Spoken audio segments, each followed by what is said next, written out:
Great. Hi everybody, Janine and Jen today here from Ready Together again, and today we've invited a really great person and vet, and I know him personally as well, to join us.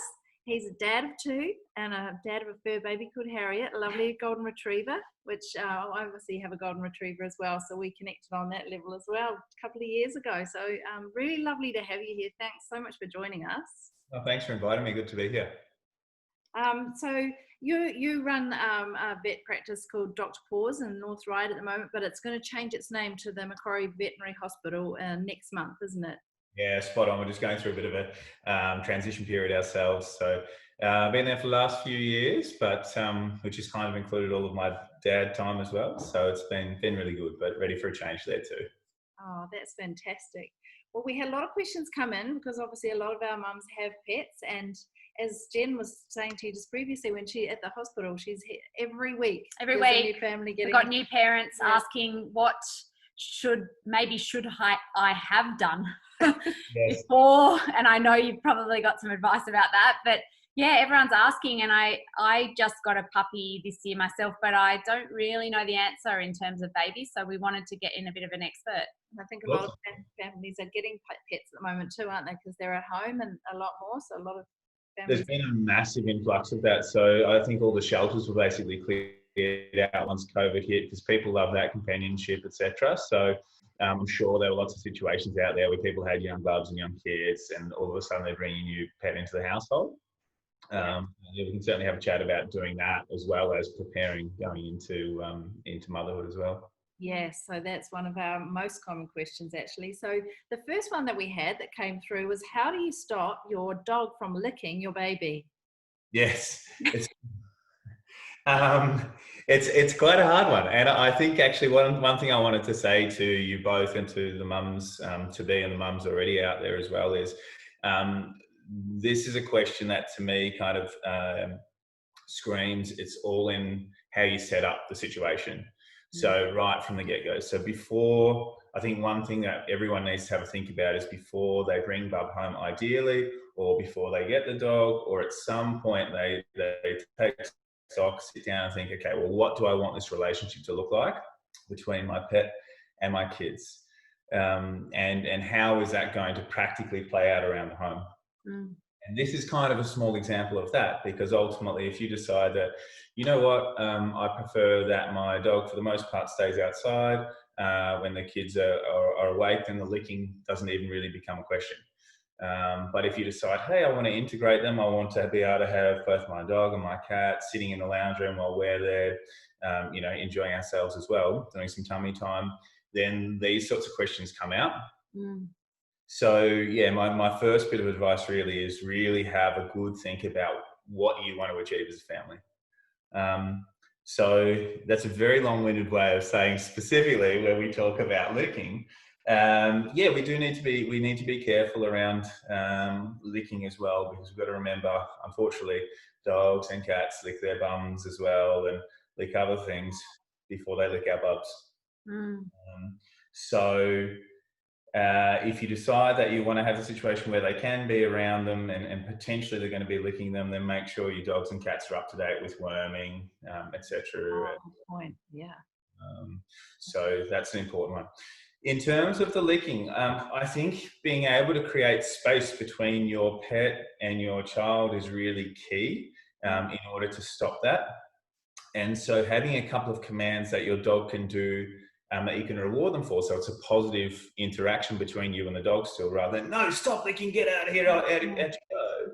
If you have a couple of commands that you can do that can be positive for the dog as well, then brilliant. So if you get them to sit, they have to move themselves back, 30, 40 centimeters away from doing that, and you can reward them for that sit.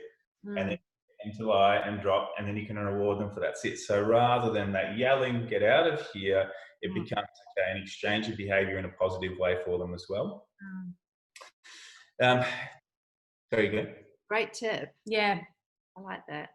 My favorite one on kind of that level is if you can teach them, ideally again before bub comes or when bub's there, to sit on a mat within your lounge room, then again, they're physically having to remove themselves from the situation. And if their mat is a positive place for them to go, then brilliant. Oh, I know I get praise if I go and sit on the mat, and I don't get it if I lick. So when mum says mat, all right, I'll go to the mat, and off they go. Yeah.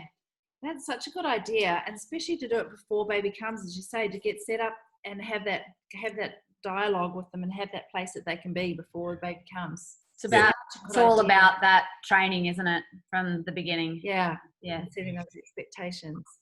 To me, kind of having a look at the questions that you sent through for me, Janine, kind of preempting what might come today.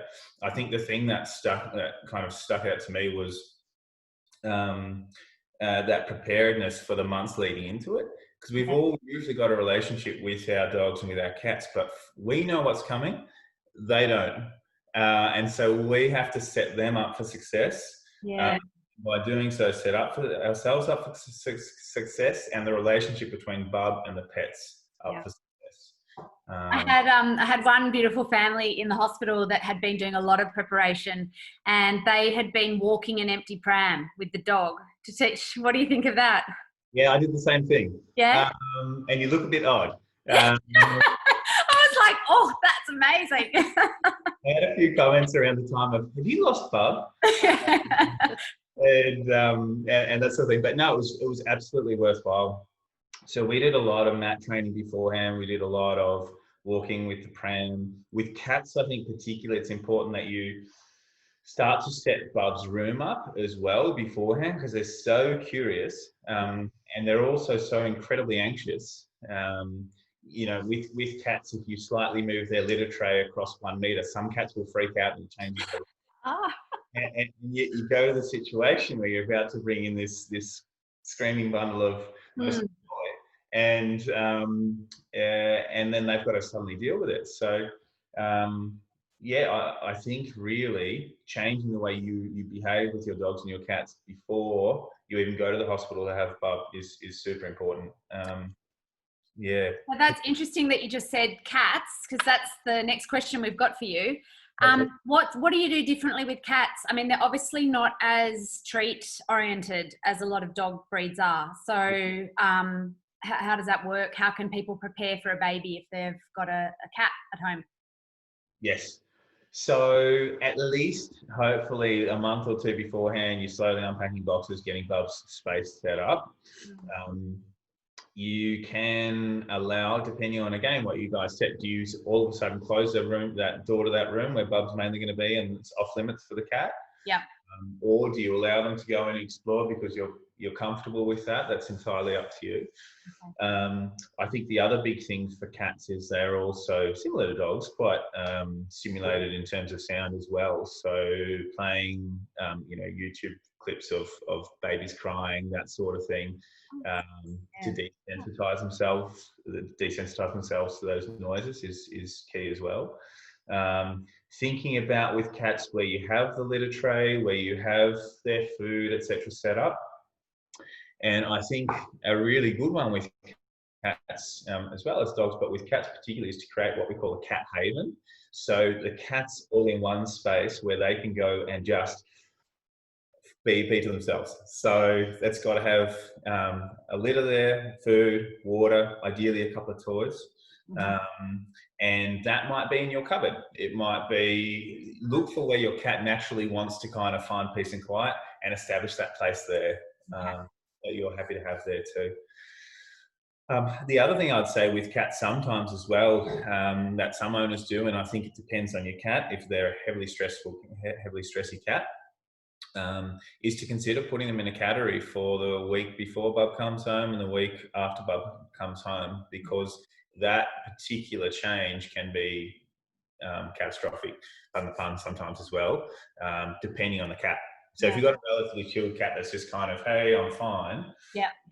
But if you know it's going to be massive, then take away the most stressful time for yourself as well as for them. Yeah, because you're adjusting. Yeah. Yeah, it's a big adjustment, isn't it? And I think that's such a good idea, because those cats want to be on the baby sometimes and want to be where the baby is, and that does take that stress away. I don't have to worry about that in that first week. You're right. So Yeah. apart from removing the cat, if you are going to keep your cat at home, how can you make them feel included? I wouldn't be trying. I think it's entirely. Okay. So So just create that space for them, and then Yeah. it's not your responsibility. no, but I suppose, like I said, it's your responsibility to set them up for success, to give them the best chance. But we never want to kind of carry Kitty in and say, "Oh, there's Bub. Come on, snuggle." Yeah. It's very much got to be allow You know what? You shouldn't do that with your older child either. You know, you've really got to let them lead. So yeah, that makes so much sense. we always say whenever, for instance, you introduce two cats together or a cat and a bub, have a very easy exit point. So that at any point, if Bub suddenly moves and they get scared, off they can go. Yeah, okay. And just take your time. There are a couple of other really good products available for cats, which are one that are pheromone based that you can spray or have going throughout the house. Okay. Called Falloway, and it's really takes a little bit of the edge off for them. It's a nice natural product. You literally plug it into the wall, and it just diffuses throughout your house. We recommend that hugely for any transition period in a cat's life, whether that's a new cat, moving house, or a bub. That I would always use. And there's another product too, which has been amazing in the last 18 months, which again you can get over the counter, called Zilkeen. It's a breakdown product from milk, and we don't actually know specifically how it works, other than to say it provides a really mild sedative effect, not to the point where they're zonked, but just takes the edge off. So for dogs as well, both are available for dogs. Work on humans as well. Yeah. The whole household going to sleep. We just One for everybody. That's such a good idea. Yeah, we use them a lot, and I've used them as well for my dog Harriet, who you can see is incredibly stressed. Oh, I laugh there on the couch, but and I suppose that I'll just kind of show you our setup here. Yeah. But we've decided, I don't know if you can see that, we've got the little kind of bouncer set up, and then Harriet's just there on the couch. And we decided as a family that we wanted to have them integrated together. But you can also see, I don't know if you can see it down our hallway, we've got the baby gate, which sets up, this is the area that we're happy for Harriet, etc., to be in, and that area we're not. Yep. And that was established for Harriet prior to Bub coming, because we didn't want her to suddenly associate all of these changes with the arrival of Bub. They were changes that came beforehand. Yeah. And in my new lifestyle, Bub comes along, but Bub is not the creator of that. Yeah. That's so important. That's great. And so that probably we've probably covered how you prepare your pet best for the baby to come home. What's the best dog, do you feel like, for toddlers and little ones? What would be a really great breed to buy? I'm a big fan of that. Golden Retriever. Yeah. Is it? Yep. Yeah. What did you buy, Jen? I bought a Groodle. Yes. She's gorgeous. How big? But she's enormous. So it's funny because she's a COVID purchase. I have 4 boys, and we've been thinking about it for years, but I always had a baby, and I just kept thinking it's not the right time. And then COVID hit, and I thought, how am I going to entertain these 4 kids if we're all locked down for a year? So we got the dog. And I thought she was a medium-sized dog, like around my area, there's a lot of cavoodle type dogs. Yes. And so I just thought, and she has red hair, she's beautiful. Yes. And I just thought I was getting this medium-sized dog. And then so we get the dog home, and the first photo of my son with her, I was like, wow, she's bigger than I sort of pictured at 8 weeks. And then my husband was on a Zoom, she was brand new, and a colleague goes, oh, here's a photo of my Groodle at 1 year old. And he nearly died. He nearly fell off his chair. And then he's texting me from his Zoom in another room going, did you know this is how big Poppy's going to get? And I was like, oh my God. And then I looked up the dad of Poppy, and the dad is this giant, like horse-size red poodle. Yeah. She is she's so big, but she's beautiful. She's She's going to be 45 kilos, you said. Oh my God, she's bigger than my she's dog. big. She's big. Yeah, wow. And how did you do the transition, or was it like how did you go about it? So I work with parents. So I'm a planner, and so I did do a lot of planning. I set rules in advance. I got in a one-on-one trainer, and she's amazing. I've been working with her. Yes. And I also created zones. So in my house, she's allowed in our living room, but she's not allowed down the hallway. And I also, from the beginning, she's got the laundry and a dog door, and I don't allow her because I've got 4 kids under 10. I don't allow her in the living room between 3 and 7 p.m.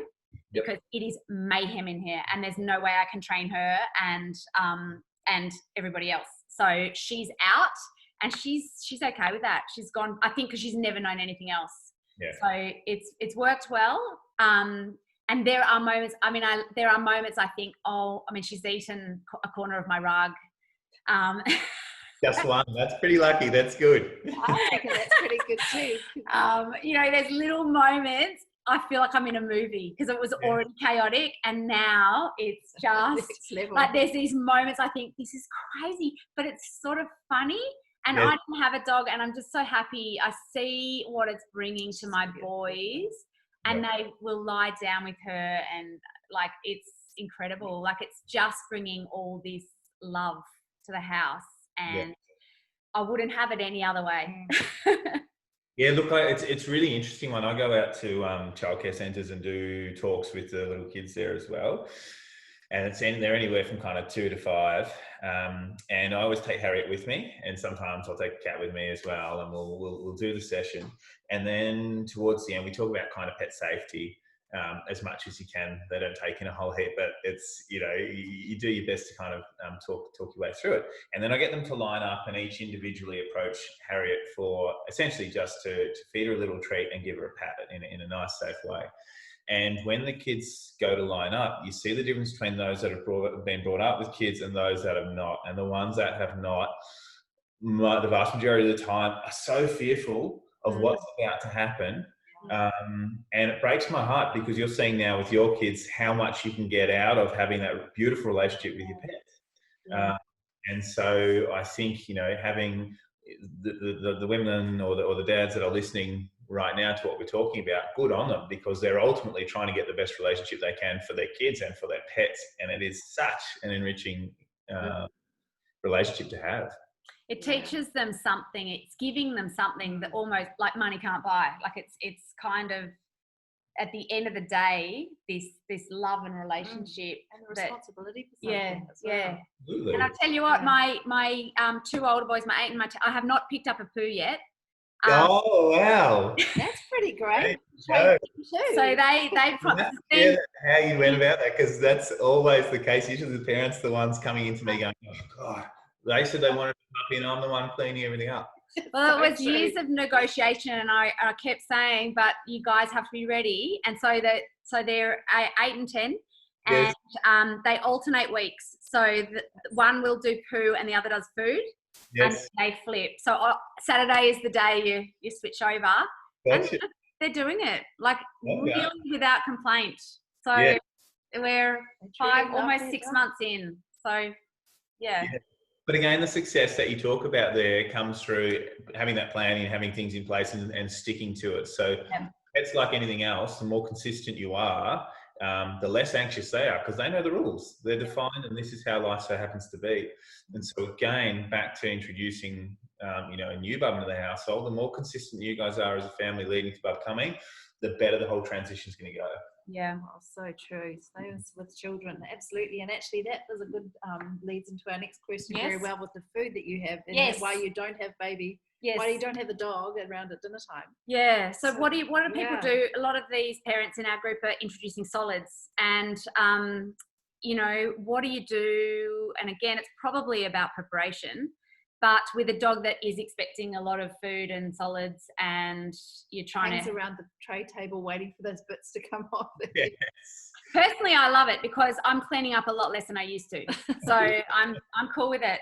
Yes. Let her in. We wait till we've cleared. We put her outside, and then we wait till we've cleared everything up, So literally just as the last crumb gets wiped off the bench, we shut the bin and then I go, Poppy, come in and clean up. She does the floor. Yes, and that's the way we do it too. Yeah. Truth is, depends on the breed. So this doesn't tend to be a huge issue with cats, but with dogs, some breeds have these hugely big jowls, and they just are so trained, so used to getting food off their owners. If they see food come out, they literally start salivating. Yeah. And it's torture for them. They're just sitting there waiting, and they can sit there fixated for hours at a time. But it can be even a hygiene issue, the amount that some dogs will salivate.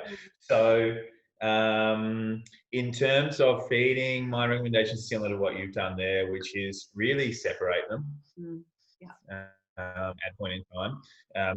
I don't know there's a whole heap to be gained by having them in the room at the same time. There are obviously some foods that we don't want dogs and cats to get access to as well, and it doesn't take a whole heap necessarily if Bub's sitting there eating grapes or sultanas or something like that for them to go on the floor, dog eats them, and next thing they have to be in with me at the clinic. Really? I didn't know this. Grapes and sultanas. Yeah, highly toxic, and we don't know how many they need to ingest for it to be toxic to them. So the second they eat one, I always want to see them, and usually I then keep them in hospital for 48 hours. They're very toxic to their kidneys. Can we talk about that? It's not in your question sheet, but what else is toxic? Can you confirm chocolate is that a thing? Yes, but it's highly dependent, and in all honesty, they do need to have quite a bit. The darker the chocolate, the worse it is. Okay. And yeah, in small amounts. So let's say you're sitting around the table, and irrespective of the size of the dog, they get a little bit of a little bar of chocolate. They're going to be okay. They might get a little bit of diarrhea, and that'll be it. The ones where I've seen have real issues are the ones that have eaten an entire block of chocolate. The ones that have actually the worst one I remember, I felt so sorry for this mum. It goes back a few years, and it was Mother's Day, and her kids were about 6 and 8, and they didn't get her anything. And so she said to them towards the end of the day, "I'm really disappointed you got me nothing." So they went and they bought her a box of favourites, and came home, and the dog ate the box of favourites and started vomiting, started seeing. Happy Mother's Day. Yeah. And she said to me, "I will never want I don't want a Mother's Day present again." So yes. It happens so easily. Like our youngest had a chocolate croissant, and I swear he put it down on this ledge for a second, and Groodles, like, they are so gutsy. And the whole thing was in our dog's mouth. And then I had to pry it open, get it out, and she was okay. But yeah. So I think the other two ones that we commonly see are garlic and onions. All right, okay. And so even if they're in part of a sauce, like you've cooked a bolognese or something, and then you're going to give them leftovers, I'd just be really careful there as well. Okay. So they're the big kind of 4 or 5 things we tend to see. Okay. That's so helpful. They are actually, that's the other one. We do see a lot of people when they're bringing a young pup into the house, feed them milk or cat's milk, but they are actually both lactose intolerant by definition. So just limit any dairy stuff they have access to. That's so true, because cats always a little bowl of milk, and you think the cat's going to want it. I know you can get cat milk now in New Zealand. Yes, yeah, exactly. Yeah, that's so true. So the next question we have, thank you for that, because actually that's really helpful to know. So we have somebody who's written and say they have a chow chow. Those are the ones with blue tongue, aren't they? The chow? Yeah. Who's warding off strangers and barking at every single noise now the bubs come. Since the baby came. Since the bubs come, just barking at everything. So now baby can't sleep and change in behaviour. What do you think? So they're saying, they're really all exhausted. So how do you manage an overly protective dog with a new bubby in the house? Yes. I suppose a bit of extra information I'd be wanting to know here comes around how much is their routine in terms of exercising that dog changed, in terms of interacting with that dog changed, with this change in bub as well. because my thought really goes to their beyond the kind of protective stuff. Is this dog becoming more anxious because there's more noise and more things going on in the house, and therefore the auditory stimuli are just setting it off? It's just so on edge. And how much is it doing? What we do know hugely is that, similar to us, if you had to run a marathon every day, you wouldn't really care how much, you know, roadworks are going on outside or whatever, because you're just so physically exhausted, right? And it's the same with these guys. If they're not getting that physical activity in, they're going to be sitting there going, okay, what's happening? What's happening? So I think it's probably going to be in that household, maybe, and I'm putting kind of words in their mouth, but maybe a kind of combination of those things. Yeah. You can desensitize dogs to certain stimuli as well. So if you know what stimuli are setting them off, and let's say it's somebody knocking at the door or the doorbell, you can repeat that over and over and over again to ultimately mean nothing to that pet. Or you can actually turn it into a positive experience. So a treat or something when the doorbell rings. Yeah. Okay. Yeah. So you need to go and ring the doorbell, and my favourite one is have peanut butter there. And when they ring the doorbell, smear some peanut butter in the mouth. And so they're doing those ones. Trying to do that, and usually enjoying the peanut butter. Well, they're not going to be there barking and too worried. And if you repeat that time again, hopefully that becomes association. Yeah. That's clever, isn't it? Yeah, I love that. But yeah, it can be hard if there's multiple stimuli that are happening that are one-off and setting the dog off. Then it becomes really quite difficult. So one of the other things I think when we talk about exercise as well, particularly in dogs, is that if you find yourself that you're no longer in the position to be able to take them for those walks, which is completely understandable, think about instituting before Bub comes or after Bub comes, getting a dog walker in or dropping them off at a doggy daycare and being like, you know what, you can waste your energy. Absolutely. Come home exhausted, having had an awesome time, and you just chill out there in the corner. That's such a good idea. And it's something that often sometimes we're lucky enough to have neighbours or family and friends that are keen to help. And it can be one of those practical things you can say, like, cook me a meal, walk the dog. You know, we're not able to do it. And we, lucky enough, my father-in-law actually comes and walks our dog 3 times a week because we are busy. And it's so good to have that extra set of hands. And he's keen to do it because he's in an apartment. He can't have a dog. So, you know, like, I think it is good to sort of do that where you can. Yeah, absolutely. Yeah, maybe there's a kid, an older kid a few doors down who'll walk the dog for $5-10 or whatever. That's right. Yeah. For an hour. So try and be a bit creative with it. But yeah, I think also, you know, you got to be kind to yourself as well. You're going through so much change.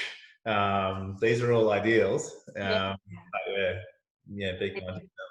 So is that the same with the dogs that are becoming really overly possessive about their baby? Because I know that a lot of my pregnant mums, the dogs are starting to really get hyped up. They're pregnant, baby's not here yet. There's something that they know, and they've become really possessive. Yeah. Look, it's really interesting. I've heard too many stories not to believe it to be true over the years of dogs being able to pick up, sometimes even before mums and dads know that they're having a bub. Wow. Yeah.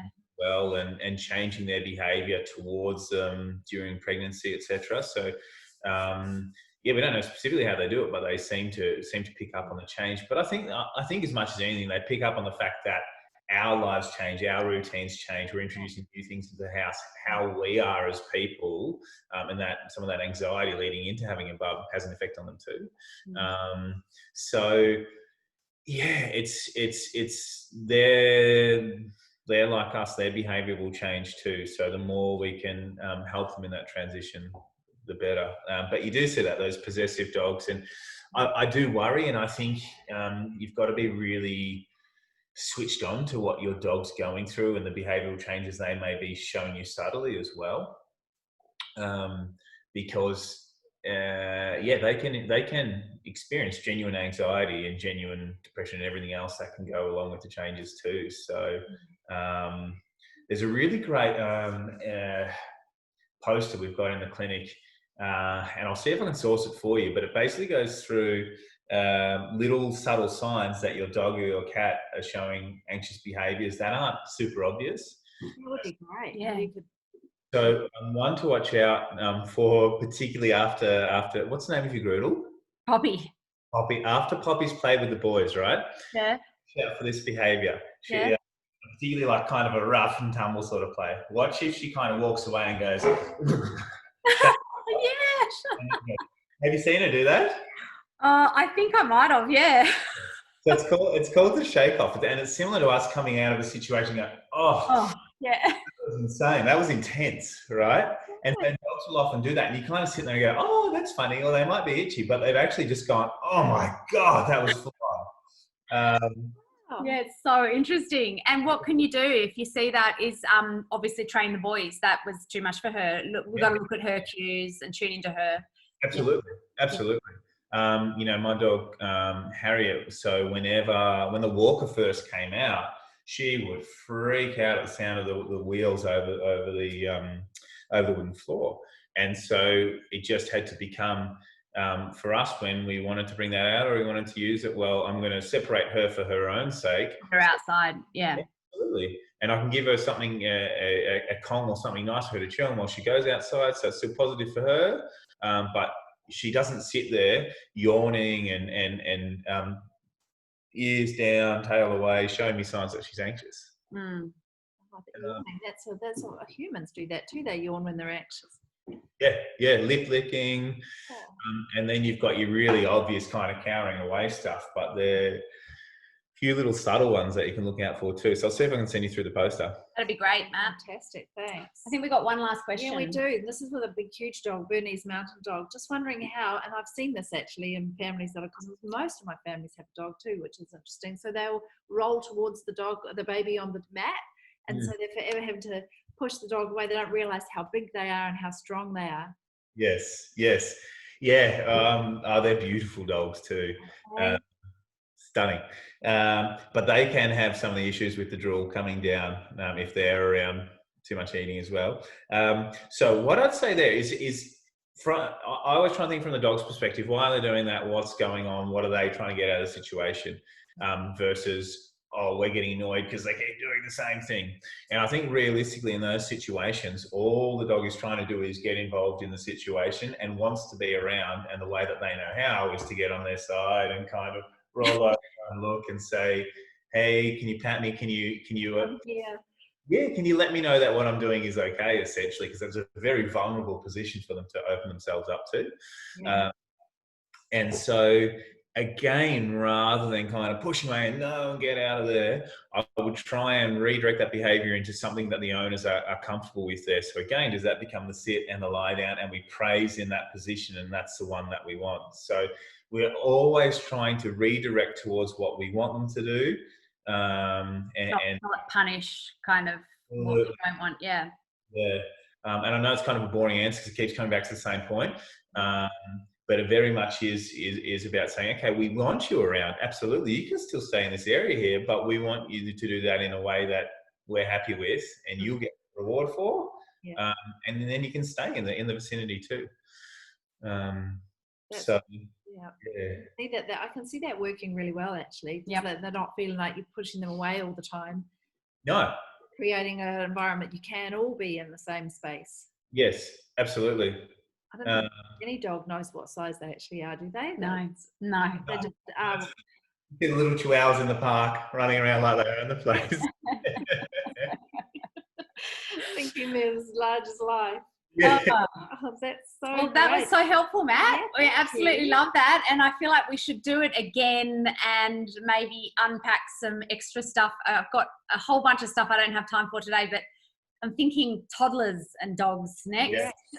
I have a few questions. Well, it's perfect because you do have these two beautiful babies. One's walking, one's not. So you are a dad of a dog and a toddling little one, baby. So absolutely. That's first-hand knowledge we're getting, that's for sure. Funny when you ask the feeding one, because literally today, Bodhi, our seconds, this is her first day of solids, so Harriet will be going outside. So that we can do that without too much interruption. Setting Harriet up for success. Yes, exactly. She knows the drill already, but she can have a Kong, she can have her fun out there, and we'll have our fun in here. So, Oh, but gorgeous. yeah, I really appreciate it. I think, yeah, the big take home point really is have that chat about what you want that picture to look like.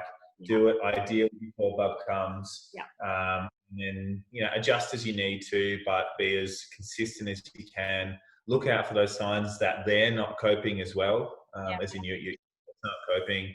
And, we're always, vets are out there to help you as well, wherever you so happen to live. Ask for help. Yeah, ask for help. Absolutely. Yeah, we say that all the time with every topic. Put your hand up. Yes. Yeah. I mean, the alternative, again, from my perspective, is they get thrown outside. They never get seen because they're just too much of a handful. And the number one reason dogs end up in cats end up in kennels is there's a mismatch between what the owners are wanting and what the behaviours are that are coming through. That is the number one reason. So if you have that discussion about what are your expectations and how do you go about it, then hopefully you can get a more peaceful situation for everybody. Yeah, and that's what we want. So great. Yeah, I love that. Well, thanks Well, so much, thank you. Matt, and we'll chat to you again. Yeah. Anyways, take care. Bye. Good to see you. Bye.